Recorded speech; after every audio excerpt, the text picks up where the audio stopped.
हिवाळी अधिवेशनाचा दुसरा दिवस आहे आणि यामध्ये औचित्याचे जे मुद्दे आज भवनामध्ये मांडण्यात आले आहेत, त्यामध्ये अनेक आमदारांनी आपापल्या मतदारसंघाचे मुद्दे मांडले आहेत. पण आत्ता देवळी पुलगाव विधानसभा क्षेत्राचे जे आमदार आहेत आणि जे कर्तव्यदक्ष आहेत, त्यांच्या मतदारसंघातील अनेक विषय रखडलेले आहेत. त्यांचे जे उद्याच्या औचित्याच्या प्रश्नांमध्ये नेमके काय प्रश्न राहणार आहेत, साहेब नेमके आपले काय प्रश्न राहणार आहेत आणि आपला जो मतदारसंघ आहे गेल्या 35 वर्षापासून विखुरलेला आहे, काय सांगाल? पहिला विषय तर असा आहे की शेतकऱ्यांना नीलगाई म्हणजे ज्याला रोही म्हणतो आपण आणि डुकरं, जंगली डुकरं याचा मोठा प्रादुर्भाव शेतामध्ये पीक नुकसानीसाठी होत असतो आणि त्यामुळे शेतकऱ्यांना 100% अनुदानावर त्या ठिकाणी शेतासाठी कुंपण देण्यात यावं याची मागणी मी औचित्याच्या मुद्द्यामधून करणार आहे. शेतकऱ्यांना शेतासाठी शेतकुंपण मिळतं आहे, पण दीनदयाल उपाध्याय योजना जी आहे त्याच्यामध्ये रिझर्व्ह फॉरेस्टच्या बाजूला जे शेत आहे त्यांच्यासाठी ती योजना चालू आहे. म्हणून मला त्या ठिकाणी औचित्याचा मुद्दा उपस्थित करून सर्व शेतकऱ्यांना ज्या ज्या ठिकाणी डुकराचा आणि रोह्यांचा प्रादुर्भाव आहे त्या ठिकाणी शेतकऱ्यांसाठी 100% अनुदानावर कुंपण उपलब्ध करून द्यावं यासाठी एक मुद्दा औचित्याचा मी त्या ठिकाणी करणार आहे. भाऊ, नक्कीच शेतकऱ्यांचा जो एक विषय आहे जो विद्युतशी संबंध आहे, इलेक्ट्रिसिटी डिपार्टमेंटशी संबंधित आहे की अजूनही अनेक शेतांमध्ये खांब नसल्यामुळे किंवा त्यामध्ये फंड नसल्यामुळे ते खांब त्यांच्या शेतापर्यंत पोहोचले नाही. गेले कित्येक वर्षानुवर्षापासून त्यांचं जे पैसा आहे तो भरून पडलेला आहे. असं आहे की केंद्र सरकारचा जोर जास्ती सौर ऊर्जेच्या याच्यावर आहे आणि सौर ऊर्जेचा विषय असा आहे की त्या ठिकाणी शेतकऱ्यांनी पॅनल लावल्यानंतर त्या ठिकाणी त्या पॅनलचं नुकसान होतं, जास्ती दिवस टिकत नाही. त्यामुळे सौर ऊर्जेवर पंप घेण्याच्या दृष्टीने शेतकरी असमर्थ ठरत आहे. याच्यापूर्वी 1.36 म्हणजे सुपरविजन चार्जेस भरून ज्याला वीज कनेक्शन पाहिजे असेल त्याला वीज कनेक्शन देण्याचा विषय होता.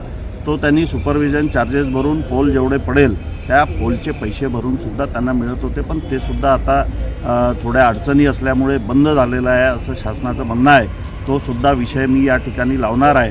सोबतच रेतीचा विषयसुद्धा फार भयावह झालेला आहे.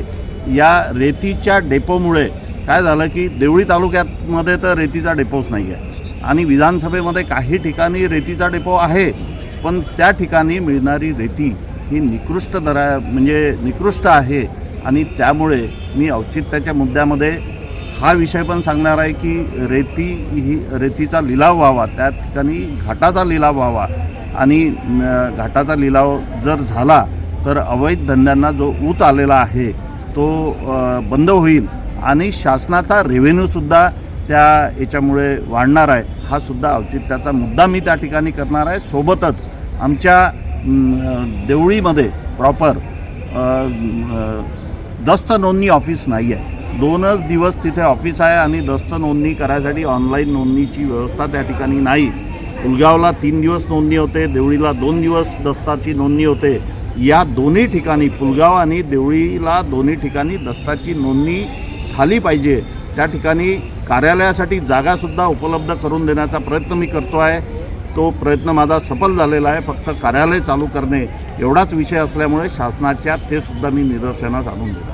नक्कीच साहेब, काही वर्षापूर्वी जे शासनाने डेपो धोरण लावले होते, मात्र त्या डेपो धोरणाचा शासनाला महसूल देखील आलेला नाही. पण अवैध वाळू उपसा आणि त्यातून चोरीचं प्रमाण जे आहे आपल्या मतदारसंघात जेव्हा आपण आमदार नव्हता त्या याच्यात बरेच अवैध वाळूमध्ये राजकीय पुढाऱ्यांचे देखील हात होते आणि हे धोरण मात्र बंद होणार का?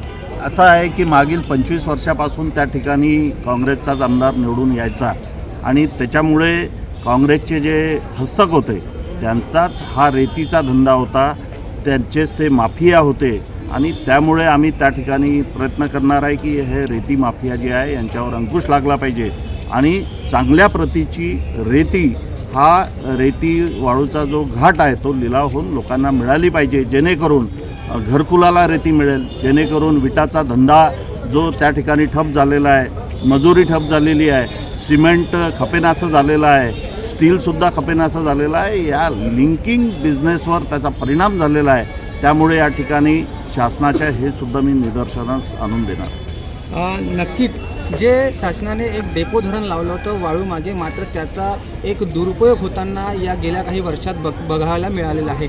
पण आता उद्याच्या औचित्याच्या प्रश्नांमध्ये माननीय देवळी पुलगावचे आमदार जे आहेत राजेशजी बकाने हे औचित्याच्या प्रश्नास हा जो वाळूचा मुद्दा आहे हा नेमका मांडणार आहे. आणि आता सर्वसामान्यांसाठी आधीसारखी वाळू ही मात्र स्वस्ती होणार आहे आणि पाहिजे तेव्हा उपलब्ध देखील होणार आहे. Star Maharashtra news, Nilesh Pinjarkar, Vidhan Bhavan, Nagpur.